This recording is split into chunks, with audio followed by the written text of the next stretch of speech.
기도하고 찬양하시겠습니다. 하나님 감사합니다.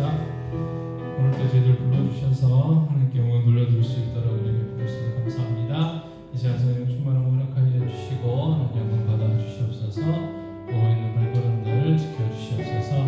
예수님의 이름으로 기도합니다. 네. 나의 가장 낮은 마음 주께서 기뻐하시고 찬양하시겠습니다.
주일에 불렀던 그리스도의 계절이라는 찬양이 있는데요. 함께 또 같이 찬양해 보겠습니다.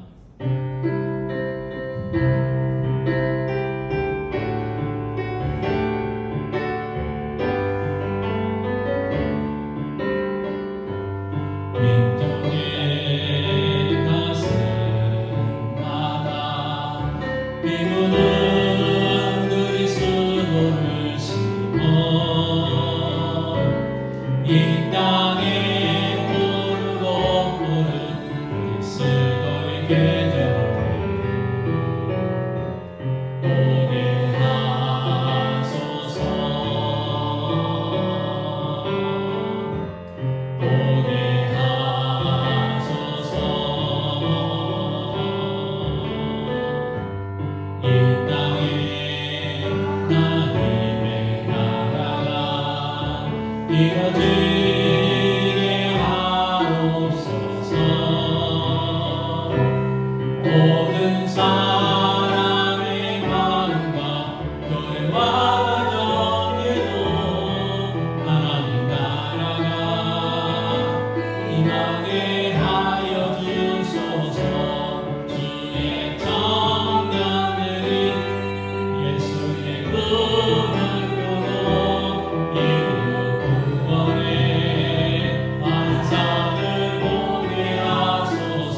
되어지게 하옵소서. 모든 사람의 마음과 교회와 너희도 하나님 나라가 임하게 하여 주소서. 주의 청년들이 예수의 꿈을 꾸고 인류 구원의 환상을 보게 하소서. 한 손에 복음 들고 한 손에 사랑을 들고 동탄 구석 누비는 나라 되게 하소서. 아멘. 예수 가장 귀한 그 이름 언제나 기도 들으사 찬양하겠습니다.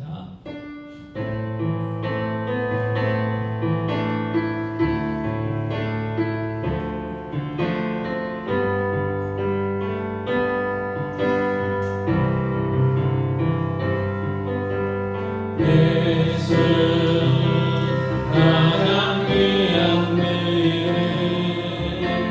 예수 언제나 기도 들으사 오 예수 나의 손 잡아주시는 가장 귀한 그 이름 예수 찬양하기 원하네. 예수 처음과 나중 계시네. 오 예수 날 위해 고통 당하신 가장 귀한 그 이름 예수 왕의 왕이 되신 주 예수 당신의 끝없는 사랑 오 예수 목소리 높여 찬양해 가장 귀한 그 이름. 아멘.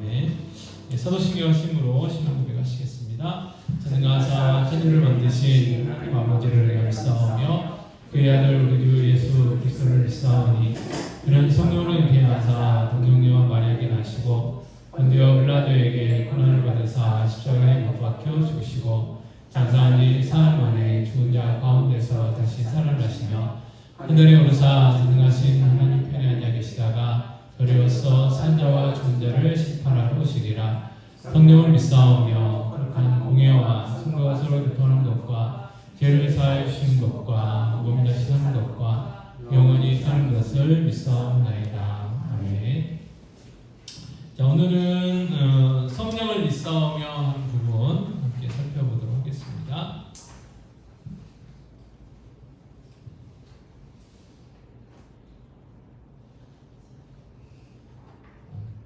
주연이가 나타났는데 안 보여가지고. 네. 자, 성령님의 정체성이 이제 먼저인데 성령님은 어떤 분이시냐? 첫 번째는 도우시는 하나님이시다. 자, 요한복음 14장 16절 보시면요, 내가 아버지께 구하겠으니 그가 또 다른 보혜사를 너에게 주사 영원토록 너희와 함께 있게 하리니. 아멘. 한 번 더요.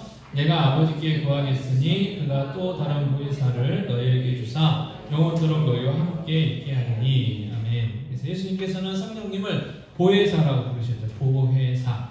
네. 그래서 이 보혜사는 지킬 보, 은혜해, 스승사 한자가 그렇게 됩니다. 그래서 우리를 지키시고 은혜를 주시며 가르치시는 분이다. 그래서 보혜사.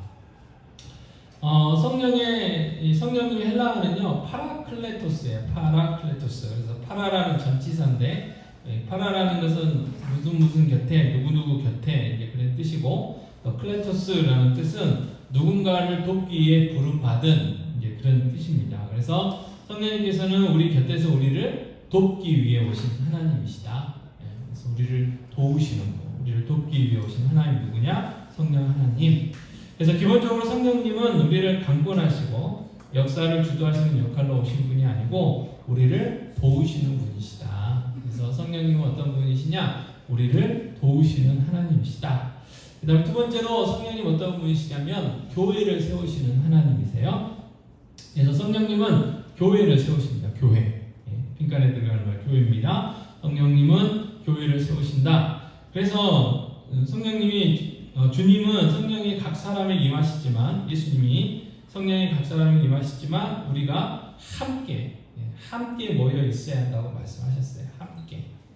함께. 그래서 성령님의 역사로 교회가 세워지고 교회는 진리 위에서 예수님을 강하게 증거합니다. 그러므로 성령 사역을 한다면서 교회를 무시하거나 교회 질서를 어지럽히는 것은 성령 사역이 아니죠. 그래서 현대교회는 성령님을 하나님으로 인식하지 않는 경향들이 있어요. 그래서 성령님을 일종의 영향력이나 능력을 이해해서 성령 집회라는 타이틀을 겁니다. 성령님이 하나님이시라는 전제가 없기 때문에 그렇게 쓰는 경향이 있다는 거예요. 그래서 성부 집회, 성자 집회 이런 말을 안 하는데 성령 집회 이런 이야기 하는 거예요. 그러니까 성령님도 하나님이신데 성부 하나님, 성자 하나님, 성령 하나님 동등한 인격이신 하나님이신데 사람들이 성령님을 어떤 능력이나 영향력으로 생각하는 사람들이 있다는 거예요. 그래서 자기들이 뭔가 이렇게 할 수 있는 것처럼 좀 심하게 이야기하면 성령님을 함부로 부릴 수 있는 것처럼 그렇게 하는 경향들이 있다는 거예요. 자, 두 번째 성령님의 사역입니다. 사역. 성령이 어떤 일을 하시느냐? 성령님 사역은요, 이 보혜사, 파라클레토스라는 이름 안에서 이해해야 합니다. 성경에서 파라클레토스라는 단어가 5번 나오는데, 자, 요한복음 14장 16절 말씀 다 읽겠습니다. 내가 아버지께 구하겠으니 그가 또 다른 보혜사를 너희에게 주사 영원토록 너희와 함께 있게 하리니 그랬어요. 자, 또 다른 보혜사랄까요? 또 다른 보혜사. 그 말은 보혜사가 계시다는 거잖아요. 그래서 그 보혜사는 처음에 보혜사 누구냐? 예수님. 그리고 또 다른 보혜사 누구냐? 성령님. 그래서 여기서 또 다른 헬라어로는 알로스라는 단어인데 이 또 다른이라는 의미는 똑같은데 구별되는 다른 것. 그러니까 하나님이신데 성자 하나님과 성령 하나님이 구별된다는 거예요. 그래서 원래 처음에 우리에게 보혜사로 오신 분은 성자 하나님, 그 다음에 성자 하나님을 승천하신 다음에 우리에게 또 다른 보혜사를 보내주셨는데 그분이 누구냐? 성령 하나님이시다. 그래서 이 성령님은 예수님과 똑같은데 구별된 분으로서 예수님과 똑같은 사역을 하신다는 뜻이다. 그 사역은 바로 우리와 함께 하시는 것이다. 함께 하시는 것이다. 예수님이 이 땅에 오셨을 때 우리와 함께 하셨잖아요. 그래서 천막을 치셔가지고 함께 하셨다. 그렇게 표현하기도 하시잖아요. 그래서 성령님은 우리와 함께 하시고, 그리고 성령님은 우리 안에 거하셔요. 예수님은 이제 육체가 있으셨기 때문에 우리 밖에 거하셨지만 성령님은 영이시기 때문에 우리 안에 거하심으로써 우리와 함께 하신다. 그 차이가 있습니다. 자, 우리 안에 거하신다는 것은 우리가 누릴 구원이 하나님과 우리가 온전히 하나가 되는 그런 구원임을 시사해 줍니다. 그래서 구원의 성격 자체가 주님과 예수님과 하나 되게 하는 거예요. 하나. 예수님과 연합되게 하는 거, 하나 되게 하는 거. 이 땅을 사는 동안 우리는 성령님과 함께하는 삶, 그분의 뜻이 나의 뜻이고 그분의 즐거움이 나의 즐거움이 되는 그러한 삶을 살기 위해 몸부림쳐야 한다. 이렇게 주님과 내가 온전히 하나 되는 것, 하나 되는 것이 성령님께서 우리에게 하시는 사역이다. 그러니까 성령 하나님은 자신의 어떤 업적을 드러내고 오셔가지고 뭔가 이렇게 새로운 것을 가르치신 게 아니고 예수 그리스도에 대해서 다시 한번 가르쳐 주시고 예수 그리스도를 믿게 하고 예수 그리스도를 주인으로 섬기는 그런 사역을 하신다는 거예요. 그리고 그분은 우리와 함께 하셔서 영원토록 함께 하신다. 그런 특징이 있습니다. 자, 두 번째는 가르치는 사역을 하세요. 자, 요한복음 14장 26절 같이 읽겠습니다. 보혜사 곧 아버지께서 내 이름으로 보내신 성령 그가 너에게 모든 것을 가르치고 내가 너에게 말한 모든 것을 생각나게 하리라. 아멘. 그래서 성령님은 예수님의 말씀을 가르치고요 생각나게 하는 사역을 하셔요. 그래서 오순절에 성령이 임했을 때 예수님이 3년 동안 그 제자들에게 사도들에게 가르쳤던 말씀들이 그때서야 깨닫지 못했던 것들이 비로소 깨달아지는 거예요. 그러니까 뭔가 부족했던 퍼즐들이 그때 하나씩 딱 맞춰지는 그런 역사들이 일어났죠. 또 베드로후서 1장 20절 21절인데요. 같이 읽겠습니다. 먼저 알 것은 성경의 모든 예언은 사사로이 풀 것이 아니니 예언은 언제든지 사람의 뜻으로 낸 것이 아니요 오직 성령의 감동하심을 받은 사람들이 하나님께 받아 말한 것입니다. 네, 그래서 성경 66권의 원제자는 누구냐? 성령 하나님. 그래서 우리는 성령님이 가르치시는 말씀으로 우리 주님이신 예수님을 알아갈 수가 있다. 그래서 예수가 그리스도라는 거, 예수가 우리의 구주라는 거, 예수가 나 때문에 십자가에 죽으시고 3일 만에 부활하시고 승천하셔서 지금도 하늘 보좌 우편에 앉아 계셔서 우리를 위하여 기도하고 계시는 온 세상의 구세주고 주이시라는 것이 믿어지고 깨달아지고 영접하게 되는 걸 누가 하느냐? 성령 하나님이 역사하시는 것이다. 자, 에베소서 6장 17절입니다. 구원의 투구와 성령의 검, 곧 하나님의 말씀을 가지라 그랬어요. 구원의 투구와 성령의 검, 곧 하나님의 말씀을 가지라. 그래서 에베소서 6장 17절은 성령의 검을 하나님의 말씀이라고 표현하고 있죠. 네, 그래서 이 에베소서 6장은 하나님의 전신갑주 이야기를 하잖아요. 구원의 투구, 의의 흉배, 그다음에 믿음의 방패, 복음의 신, 이제 이런 것들, 그 로마 군인들이 전쟁에 나갈 때 입는 그 전신갑주 이야기를 할 때 유일한 공격의 무기가 뭐예요? 칼이잖아요, 칼. 근데 그 칼이 뭐냐? 성령의 검이었고 그 검이 뭐냐? 성령의 검이 하나님의 말씀이다. 그래서 하나님의 말씀이 우리가 이 영적 전쟁에서의 유일한 공격적인 무기다라는 거죠. 그래서 성령의 검을 하나님의 말씀이라고 표현하면서 성령님께서 우리를 가르치고 도우시는 도구가 뭐냐? 말씀이다. 그러니까 성령님은 따로 사용하시는 게 아니고 기록된 성령 하나님 원죄자이시잖아요. 기록된 하나님 말씀이 성령을 통해서 역사하신다는 거예요. 그러니까 우리가 예수 믿고 또 누군가 예수 믿으려면 어떻게 해야 돼요? 하나님 말씀이 선포돼야 돼요. 선포돼야 돼요. 그래서 우리가 예수 안 믿다가 어떻게 해갖고 예수 믿고 내가 이렇게 예수 믿고 이렇게 됐다. 이제 우리가 간증도 해야 해서 사람들에게 이제 그 간증도 해야 되지만 궁극적으로 뭐예요? 하나님 말씀을 예수가 그리스도라는 거. 내가 길이요 진리요 생명이니 나로 말미암지 않고는 아버지께로 올 자가 없다. 주님이 이렇게 말씀하셨어. 이런 말씀들을 우리가 우리 입을 통해서 우리 예수 믿지 않는 사람들의 귀에 들려줘야 되잖아요. 우리도 그게 들려졌잖아요. 그리고 어느 날 갑자기 그게 어떻게 해요? 믿어졌잖아요. 그래서 성령님은 그냥 역사하시는 게 아니고 하나님의 말씀을 통해서 역사하신다. 사실입니다. 그래서 성령이 역사하시는 도구는 말씀, 성경이다 라는 거.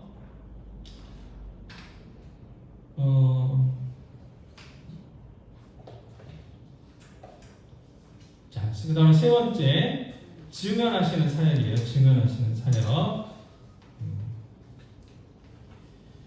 자, 요한복음 15장 26절입니다. 요한복음 15장 26절 같이 읽겠습니다. 내가 아버지께로부터 너에게 보낼 보혜사 곧 아버지께로부터 나오시는 진리의 성령이 오실 때에 그가 나를 증언하실 것이요. 그랬어요. 한 번 더요. 내가 아버지께로부터 너에게 보낼 보혜사 곧 아버지께로부터 나오시는 진리의 성령이 오실 때에 그가 나를 증언하실 것이요. 그래서 성령님은요 예수님을 증언하는 사역을 하세요. 성령님은 자기가 누구시고 자기가 어떤 분이시고 자기가 어떤 일을 하시는지를 증언하는 게 아니고 예수 십자가에 죽으시고 부활하셨고 승천하신 그 예수를 증언하는 일이 성령 하나님의 사역이다.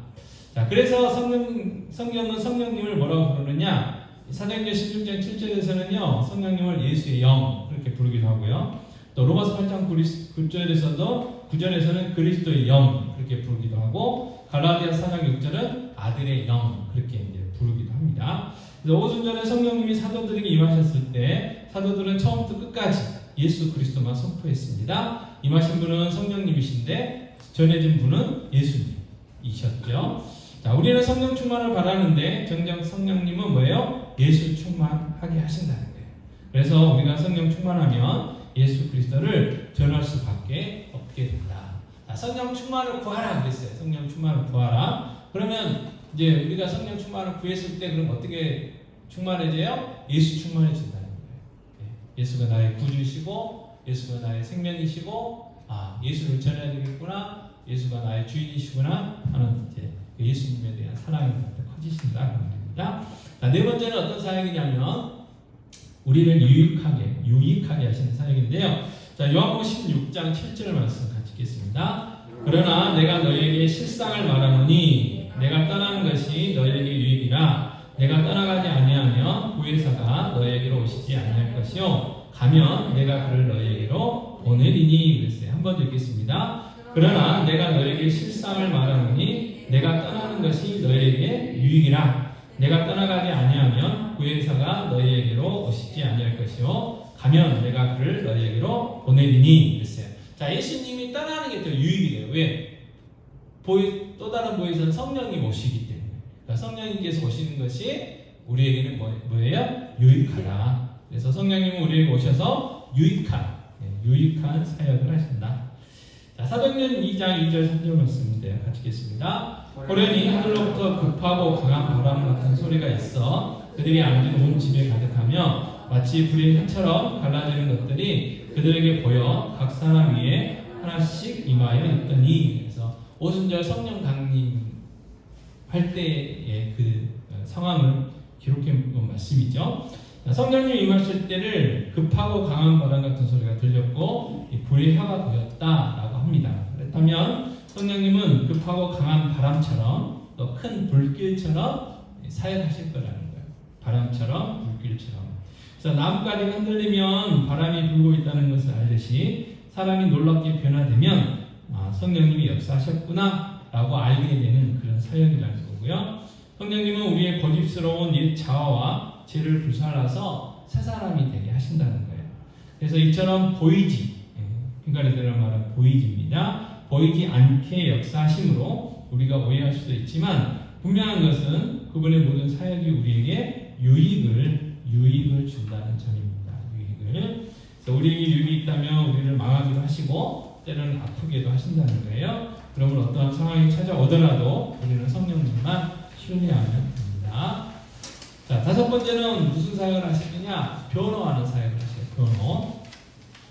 자, 요한 1서 2장 1절 말씀 같이 읽겠습니다. 나의 자녀들아 내가 이것을 너희에게 쓰면 너희로 죄를 범하지 않게 하려 함이라. 만일 누가 죄를 범하여도 아버지 앞에서 우리에게 대언자가 있으니 곧 의로우신 예수 그리스도시라. 아멘. 한 번 더요. 나의 자녀들아 내가 이것을 너희에게 쓰면 너희로 죄를 범하지 않게 하려 함이라. 만일 누가 죄를 범하여도 아버지 앞에서 우리에게 대언자가 있으니 곧 의로우신 예수 그리스도시라. 그래서 성령님께서 하나님 앞에서 우리를 변호하고 대언하는 사역을 하신다. 그리고 죄를 깨닫게 하시고 회개하게 하는 사역도 하신다. 결코 정죄함이 없으니 힘을 내라고 응원하신다. 성령님은 우리가 구원을 놓치지 않도록 쉬지 않고 우리를 위해 말할 수 없는 탄식으로 중보하신다. 그래서 예수님이 이 사역을 하시는 것처럼 성령님께서도 말할 수 없는 그 탄식함으로 우리를 위해서 기도하신다는 거예요.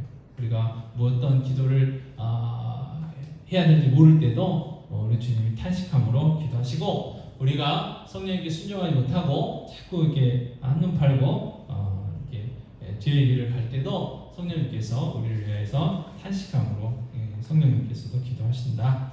자, 세 번째는 이 성령 세례와 성령 충만이라는 단어들이 있어요. 그래서 성령 세례는 뭐고 성령 충만은 뭔가 좀 봐야 되는데 첫 번째가 성령 세례인데 마가복음 1장 8절 말씀 같이 읽겠습니다. 나는 너희에게 물로 세례를 베풀었거니와 그는 너희에게 성령으로 세례를 베푸시리라 그랬어요. 그래서 세례 요한이 이제 예수님 오시기 전에 물로 세례를 줬잖아요. 근데 이제 예수님 오시면 이제 성령으로 세례를 베풀 거라고 말씀을 하셨죠. 자, 그래서 성령님께서 우리 가운데 오시는 사건이 뭐냐? 성령 세례다. 성령 세례. 그래서 오순절 성령 강림 이후 성령 세례는 지금도 믿는 자들이 받는 특별한 은혜다. 믿는 자들. 그러니까 성령 세례, 그러니까 세례는 이게 우리가 물 세례가 알잖아요. 그래서 물로 이렇게 그래서 씻음 받았다는 거잖아요. 그래서 원래는 이제 정식은 침례, 그래서 물, 강 같은데 요단강이라는 데 들어가서 물에 푹 들어갔다가 꺼내는 거. 그래서 들어갔을 때는 옛자가 죽었고 꺼낼 때는 뭐예요? 이제 예수님 믿고 새롭게 거듭났다. 그걸 상징하는 게 물세례잖아요. 근데 우리는 이제 지금은 이제 침례교는 지금도 그 교회 한쪽에 욕조가 있어요. 세례 받을 때 욕조에 들어가서 하고, 그 다음에 이제 기도원 있으신 교회는 또 기도원 가서 하기도 하고 뭐 그래요. 근데 대부분 교회는 이제 약식으로 합니다. 그래서 저희도 이렇게 대접에다가 물 해가지고 이렇게 하잖아요. 그래서 이제 그래서 이제 세례를 하는데, 성령으로 세례를 받았다는 것은 뭐예요? 씻음 받았다는 거예요. 죄 씻음 받았다는 거예요. 하나님이 자녀가 됐다는 거죠. 그래서 성령 세례는 예수 믿는 자에게 임하는 첫 번째 역사이다.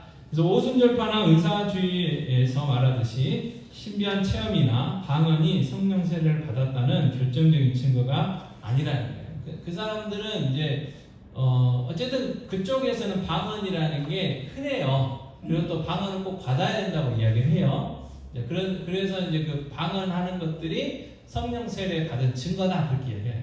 근데 이제 성령 세례 받은 증거다 그 말은 무슨 말이냐면 구원 받은 증거다 그 말이거든요. 근데 성경은 그렇게 이야기하지 않거든요. 꼭 방언해야만 예수 믿는 거냐? 그건 아니잖아요.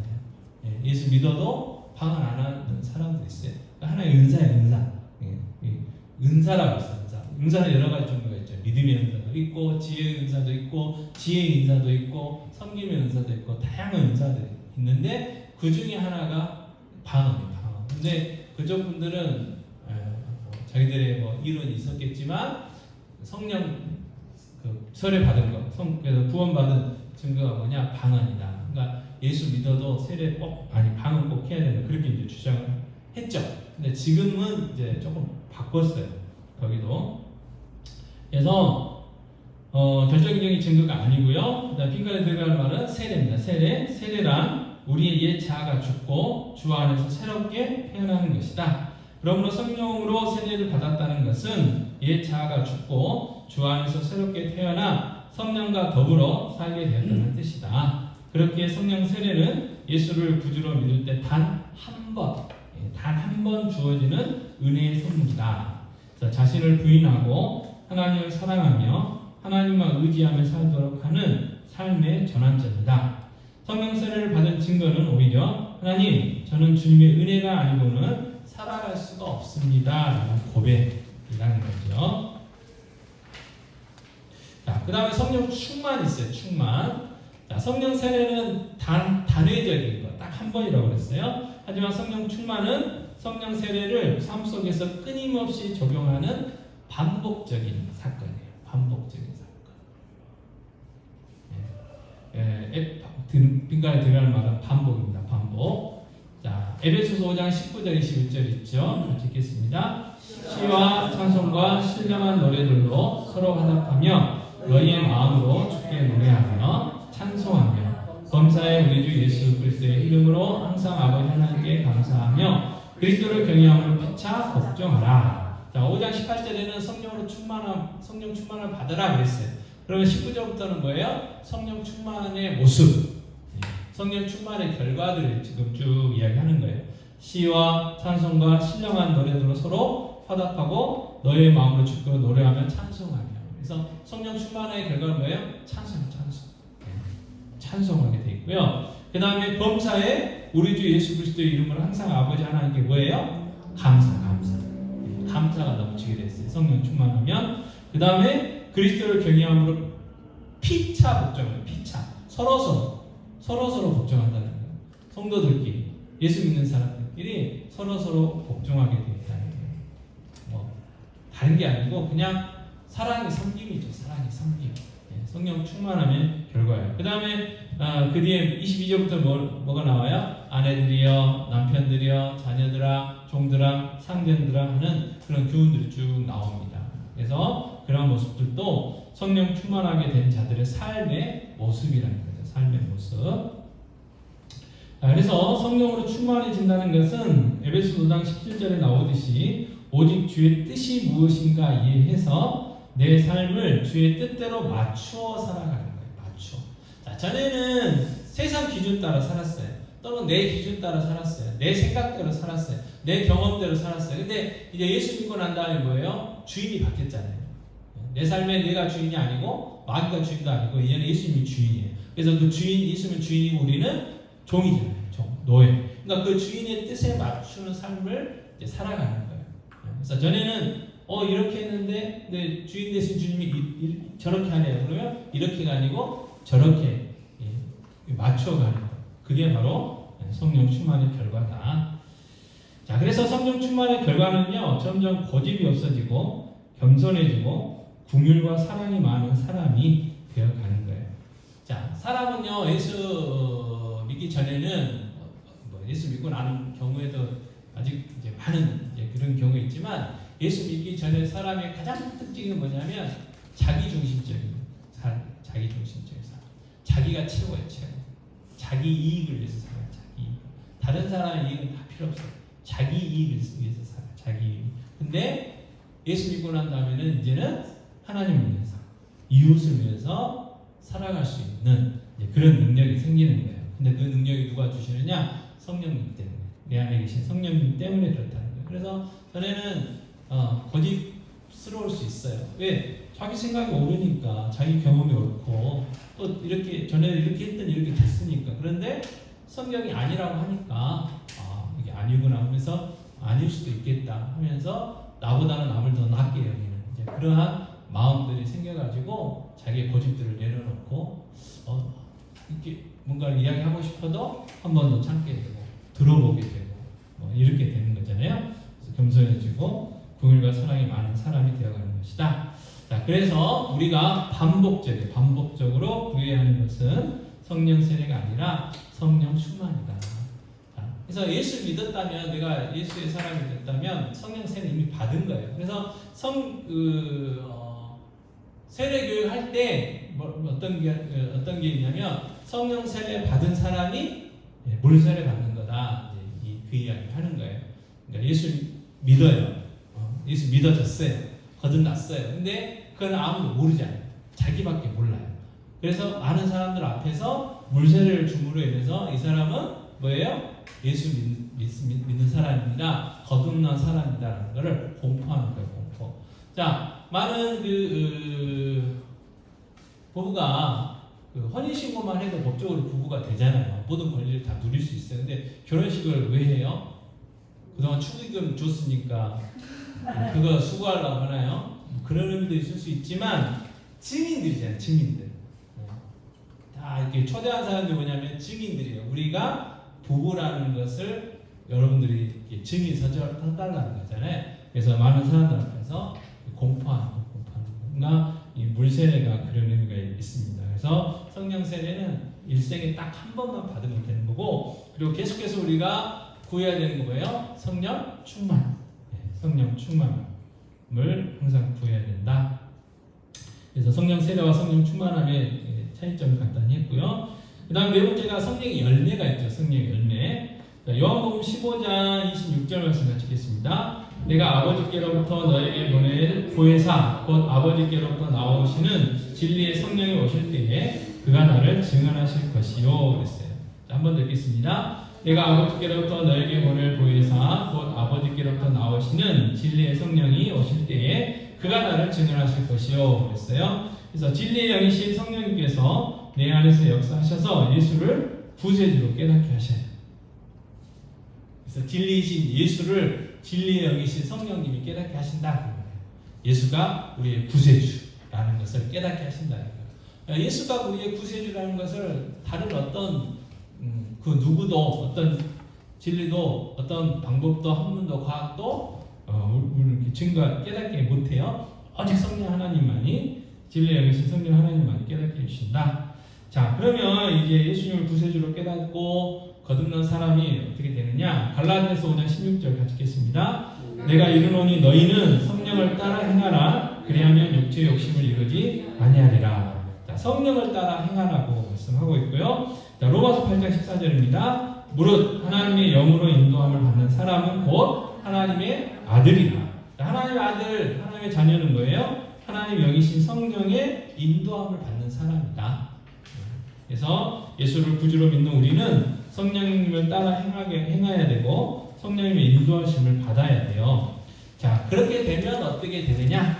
자, 갈라디아서 5장 22절 23절 같이 읽겠습니다. 오직 성령의 열매는 사랑과 희락과 화평과 오래 참음과 자비와 양선과 충성과 온유와 절제니 이 같은 것을 금지할 법이 없느니라 그랬어요.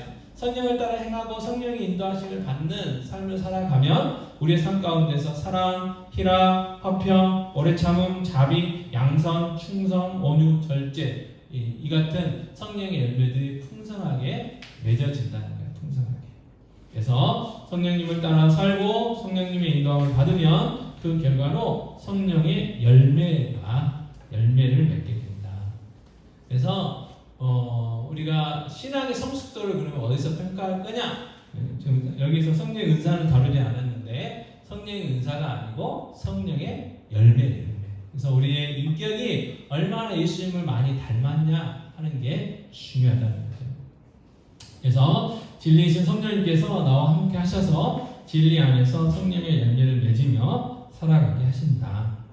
정리를 해보면요, 세상은 성령님이 누구신지 또 성령님과 함께 산다는 것이 무슨 뜻인지 잘 모르죠. 하지만 예수 믿는 사람의 삶에 어떤 열매를 맺는지는 잘 알아요. 우리가 사랑이 넘치는지, 희락이 넘치는지, 화평의 사람인지, 오래 참는 사람인지, 자비가 많은지, 양선을 하고 사는지, 충성된지, 온유한지, 절제가 있는지는 세상 사람들도 안다는 거예요. 우리 삶의 모습을 통해서. 자, 우리가 말로만 성령의 열매 하면서 인생의 목적을 세상 사람들과 똑같이 출세, 부함, 건강에 두고 산다면 세상은 교회의 말에 귀 기울이지 않을 것입니다. 기독교의 절대 진리를 부정하는 이 시대를 살아가는 유일한 방법은 성령을 믿사오며 라는 고백을 붙들고 사는 것이다. 성령을 믿사오며 라는 고백을 붙들고 사는 것이다. 자, 이 고백은 밑에 있죠. 같이 읽겠습니다. 이 고백은 성령께서 내 안에 계셔서 영원히 함께 하시며 나를 가르치시고 그리스도를 증언하게 하시고 하나님 나라를 세워가도록 성령의 열매를 맺게 하시는 하나님이시를 믿습니다 라는 결단이에요. 우리가 간단히 성령을 믿사오며 라고 고백을 하는데 그 안에는 성령님께서 내 안에 계셔서 영원히 나와 함께 하시고 나를 가르치시고 예수 그리스도를 증언하시고 하나님 나라를 세워가도록 성령의 열매를 맺게 하시는 하나님이심을 믿습니다 라는 결단이 들어있다는 거예요. 그래서 성령님께 내 삶을 의탁할 때 나는 점점 사라지고 내주하시는 성령님이 점점 내 삶의 주인이 되시는 진짜 그리스도인이 될 수 있다. 그래서 성령님을 따라서 성령님을 순종하는 그런 삶이 필요하다. 나의 가장 낮은 마음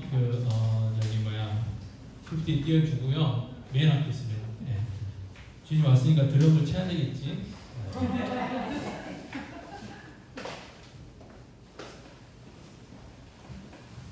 이쁘죠?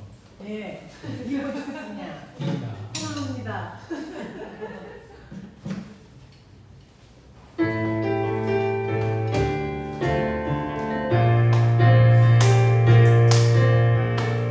나의 가장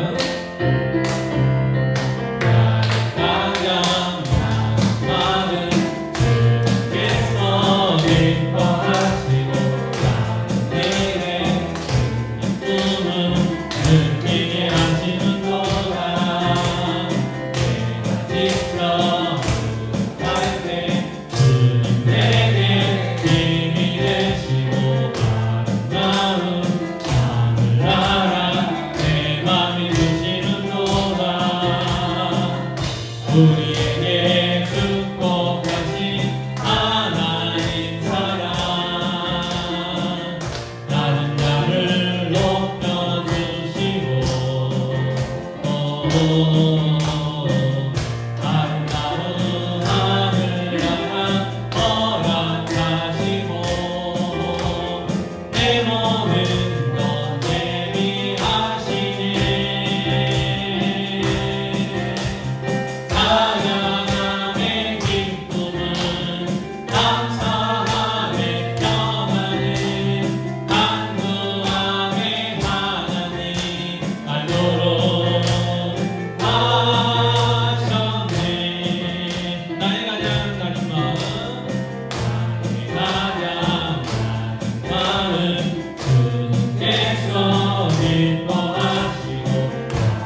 당신의 기쁨을 느끼게 하시는도다.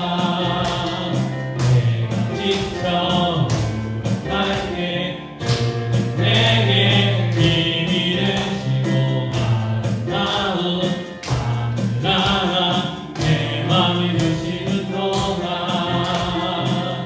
우리에게 축복하신 하나님 사랑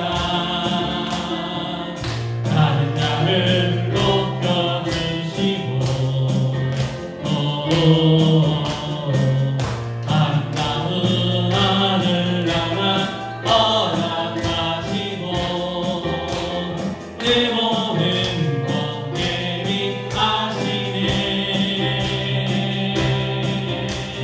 찬양함의 기쁨은 감사함의 평안을 간구함의 하나님 아도록 하셨네.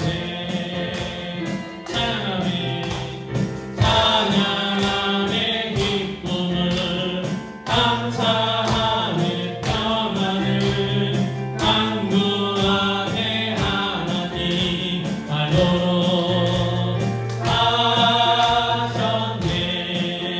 이 시간 기도하실 때 늘 성령 충만해서 우리 안에 성령의 열매가 가득가득 풍성하게 열매 맺음으로 인해서 세상 사람들이 우리가 예수의 사랑 하나님의 사랑을 알고 깨닫게 하시고 그들도 우리를 통해서 예수 믿게 해달라고 기도해 주시고 또 이제 다음 주 우리 민주의 큰 명절입니다. 추석입니다. 그래서 추석이라는 이 명절이 정말 기쁨이 되고 즐거움이 되고 행복한 명절 될 수 있게 해달라고 그리고 할 수만 있다면 예수 전할 수 있는 그런 귀한 기회 되게 해달라고 이 시간 기도했으면 좋겠습니다. 기도하겠습니다.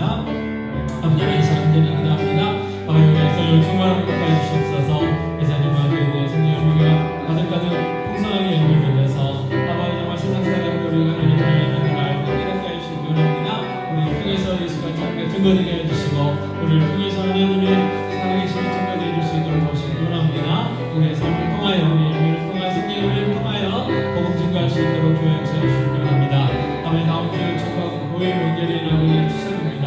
아버지 민족의 큰 명절인데 무한 기회 지켜주시고 아버지 기쁨의 명절 아버지 즐거움의 명절 복된 명절 되게 하여 주시고 아버지 하시마 이 명절을 통해서 우리가 만난 예수 우리가 만난 하나님을 증거하고 전할 수 있는 귀한 삼을 수 있도록 도와주시기 원합니다. 아버지 정말 복된 명절 될 수 있도록 복된 명절 보낼 수 있도록 하나님 지켜주시고 아버지 정말 사랑을 가족들과 함께 사랑을 나눌 수 있는 기쁨을 나눌 수 있는 귀한 명절 되게 하여 주시옵소서. 하나님 감사합니다. 오늘 성령을 믿사오며라는 신앙 고백했습니다. 성령님께서 내 안에 계시고 성령님 나와 함께 계시고 성령님께서 나를 가르쳐 주시고 성령님께서 예수님을 증언한다는 것이고 하나님 나를 세워가고 성령의 열매를 맺게 하시는 하나님이심을 믿습니다 라는 고백이라고 오늘 배우게 됩니다. 무엇보다도 우리 안에 성령의 열매가 풍성하게 맺어서 세상 사람들이 우리의 삶을 통해서 하나님 보게 하시고 예수 믿게 하여 주실 뿐합니다. 아버지 하나님 다음 주 민족 고유의 명절 추석입니다. 아버지 이 추석이 정말 우리 기쁨이 되게 하시고 즐거움이 되게 하시고 복이 되게 하여 주시옵소서. 사랑하는 가족과 친척들 이웃들 만나 친구들 만나 기쁨을 나누고 즐거움을 나누며 우리 모두에게도 큰 기쁨 감사되게 하시고 무엇보다도 건강 주실 원합니다. 할 수만 있다면 아버지 이 기회에 우리가 만난 예수 복되신 예수 복되신 하나님 증거할 수 있는 귀한 기회가 되줄 수 있도록 도와주실 원합니다. 어찌됐든 오후하는 길도 지켜주시고 저희들이 정말 사랑이 넘치는 기쁨이 넘치는 즐거움이 넘치는 또 정말 풍성한 추석 명절을 맞이할 수 있도록 은혜를 베풀어 주시옵소서. 돌아오는 발걸음도 지켜주실 원합니다. 오늘도 평안한 밤 주시옵소서. 돌아오는 거룩한 주일 또 아버지 여러가지 흩어지는 분들도 있지만 함께 모여 예배할 분들 하나님 지켜주셔서 또 우리 예배관 인도해 주신 성령 영광 받으시고 또 예배하는 저희들에게도 큰 기쁨 감사 은혜 되게 하여 주시옵소서. 이 모든 말씀 우리 주 예수 그리스도의 이름으로 기도하옵나이다. 아멘. 하늘에 계신 우리 아버지여 이름이 그렇게 여김을 받으시오며 나라의 마옵시며 뜻이 하늘에서 이루어진 것 같이 땅에서도 이루어지이다. 오늘날 우리에게 일용할 양식을 주옵시고 우리가 우리에게 죄 지은 자를 사하는 것 같이 우리 죄를 사하여 주옵시고 우리를 시험에 들게 하지 마옵시고 다만 악에서 구하옵소서. 대개 나라와 권세와 영광이 아버지께 영원히 있사옵나이다.